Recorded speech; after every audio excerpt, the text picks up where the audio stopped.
వారంలో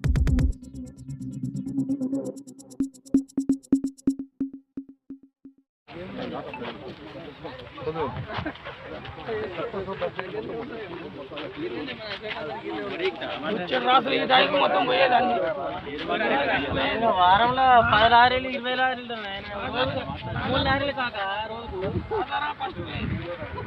జై కిసాన్, జై జవాన్, జై కిసాన్, జై జవాన్. కేపీ సెంటర్ పోయిన నెల 16వ తారీఖు ఓపెనింగ్ చేయడం అనేది జరిగింది.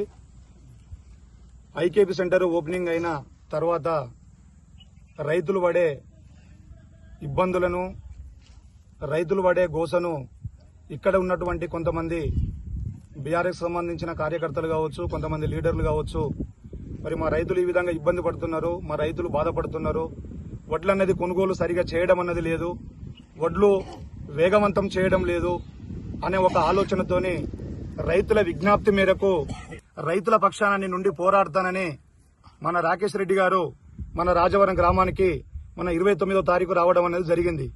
29వ తారీఖు వచ్చిన తర్వాత ఇక్కడ కొంతమంది రైతులని అడిగి తెలుసుకున్నాడు.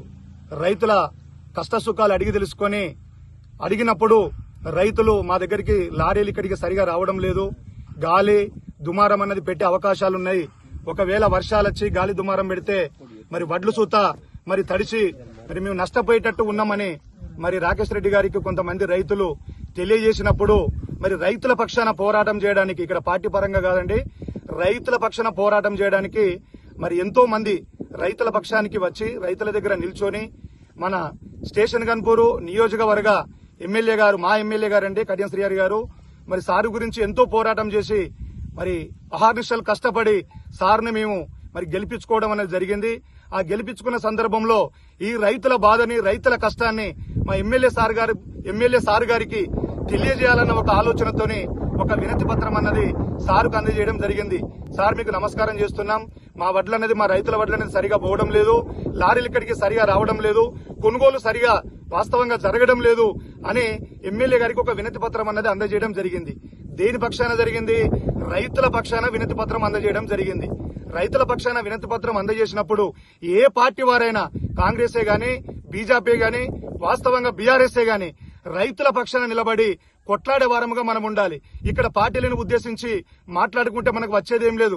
చాలా మంది మనం అంటుంటాం రైతే దేశానికి రాజు అని, రైతే దేశానికి ఒక వెన్నెముకని, రైతు లేనిది రాజ్యం లేదని మనం అందరం మాట్లాడుతుంటాం. మాట్లాడినంత మాత్రాన కాదు, చేతలలో మనం చూపించాలి. రైతుకు ఆపదొచ్చింది, రైతుకు కష్టం వచ్చింది, రైతు కళ్ళల నుంచి కన్నీళ్లు గారుతున్నాయంటే రైతు కోసం పోరాటం చేసేవారు కావాలి గాని పార్టీల కోసం వాస్తవంగా ఎందుకంటే గంపాలు కొట్టుకుని తిరిగేవారని ఇక్కడ ఎవరు అవసరం లేదండి. కొట్లాడే దమ్ము ధైర్యం మీకు లేక రైతుల పక్షా నుండి పోరాటం చేసిన వ్యక్తి మీద ఒక దుష్ప్రచారాలు చేసి, ఒక దొంగని, ఒక హోటల్లో ఒక చిప్పలు కట్టుకుంటాడని రకరకాలుగా అతన్ని హేళన చేసి మాట్లాడుతున్నారు. ఇది సరైన ఆలోచన కాదు. ఖబర్దార్, వాస్తవంగా నేను హెచ్చరించేది ఏంది అని అంటే, ఏది ఉన్న సుధా ఒక న్యాయబద్ధంగా మాట్లాడండి, నిజాలు తెలుసుకొని మాట్లాడండి.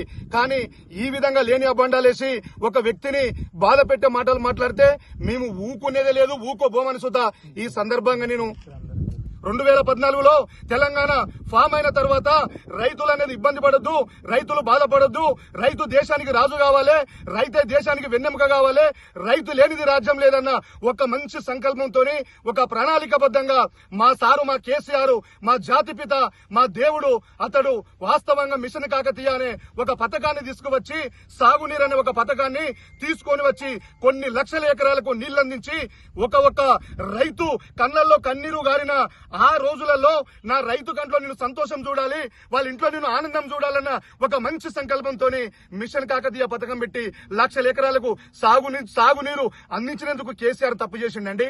రైతులకు ఇన్ని రకాలుగా మేలు చేస్తుంటే ఒక బీఆర్ఎస్ ప్రభుత్వం మీద, ఒక కేసీఆర్ మీద మీరు ఏ విధంగా మాట్లాడుతున్నారండి? నాకు సిగ్గుచేటు అనిపిస్తుంది నాకు. దయచేసి ఇలాంటి మాటలు మీరు మాట్లాడకూడదు. ఇవాళ కేసీఆర్ కిట్టు తీసుకొచ్చిండు తప్పనండి, ఇవాళ రైతు బీమా, రైతు బంధు తీసుకొచ్చిండు, ఇవాళ రైతుల కోసం వాస్తవంగా ఎన్నో సంక్షేమ పథకాలు తీసుకొని రావాలన్న ఒక ఆలోచనతో మా కేసీఆర్ సార్ తీసుకొని రావడం జరిగింది. దళితులు ఆగమైపోవద్దని తెలంగాణ రాష్ట్ర వ్యాప్తంగా ఒక దళిత బంధు అనేది తీసుకొచ్చిండు. అది అన్యాయం అండి. అది అన్యాయమా? రైతు బంధు తీసుకొచ్చుడు అన్యాయమా? రైతు బీమా తీసుకొచ్చుడు అన్యాయమా? వాస్తవంగా కేసీఆర్ కిట్టు తీసుకొచ్చుడు అన్యాయమా? కళ్యాణ లక్ష్మి తీసుకొచ్చుడు అన్యాయమా? షాదీ ముబారక్ తీసుకురావడము అన్యాయమండి.